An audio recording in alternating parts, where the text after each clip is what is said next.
So what is wrong with the word very? Nothing. It's a very good word. It's very common and very useful, but it's also very boring if you use it too much. So if you want to take your English to another level, then I would recommend that you expand your range of adjectives. And today we're fortunate because we have a visitor who has offered to help me teach you some extreme adjectives. And that visitor is my brother Den, who has just got back from a holiday, and he's going to tell us all about it.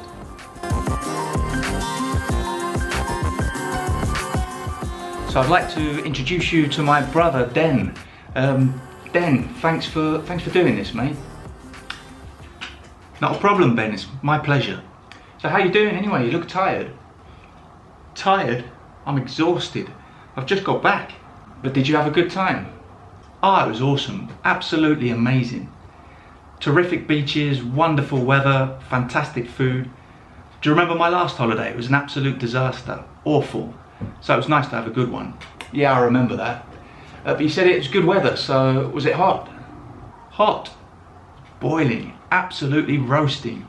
Which was nice because it was freezing in England. Yeah, I know. And how was the apartment? Ah, it's huge, enormous, and completely spotless, which is the complete opposite to my last apartment on my last holiday. Do you remember? It was tiny, and it hadn't been cleaned in weeks. It was filthy. And the building was hideous too. Yeah, I remember. But what about the beaches? I've heard they're pretty special. Oh, stunning. Pristine white beaches. The only problem was that they were packed like sardines. Yeah, and how were your flights? Oh, don't ask. Firstly, we had this ancient plane from the 1920s, I think. Then we had terrible turbulence. And you know I hate flying anyway. I was terrified.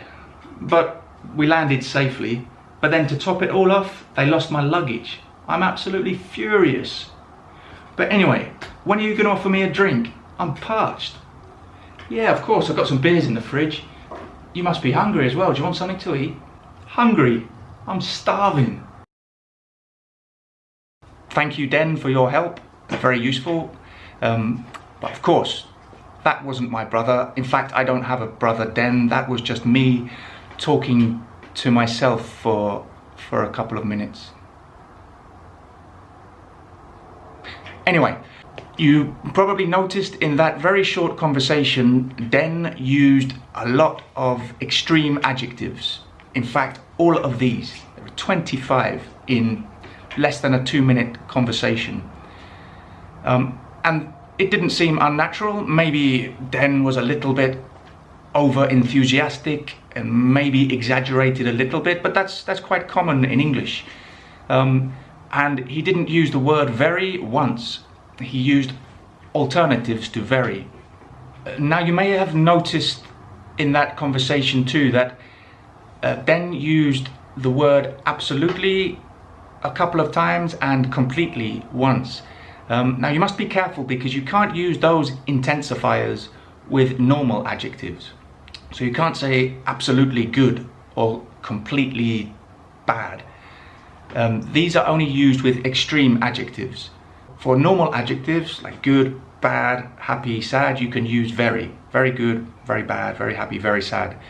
But with extreme adjectives, you need to use the more extreme intensifiers. So, for example, absolutely, completely, totally, utterly, but not very. So you can't say it was very amazing or very wonderful. No, that just sounds wrong. You need extreme intensifiers for extreme adjectives. Okay, so I would recommend that you go back and watch this video again, watch the conversation to listen for the pronunciation, the intonation, how Den expressed himself. Look at that list of adjectives again and practice them consciously and proactively. Try to use them in your conversation from now on. So try to use them in practice as much as possible.